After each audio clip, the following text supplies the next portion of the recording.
What's up guys? So in this video we're going to learn how we can actually secure our IP address when making a WhatsApp call. So what we have to do first, we have to head over to WhatsApp, which we have here, and then the next thing we want to do is to go over to this hamburger icon here, this two dot icon. So just click on it and then you head over to settings.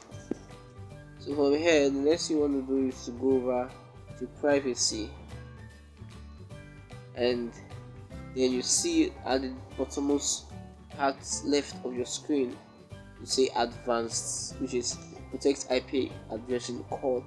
So you're just gonna click on this and then you toggle on. So currently my IP address is actually protected.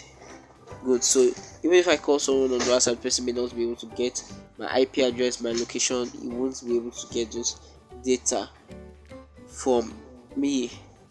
So this is how you can actually protect your IP address when making a WhatsApp call. Just toggle that part on and you're good to go.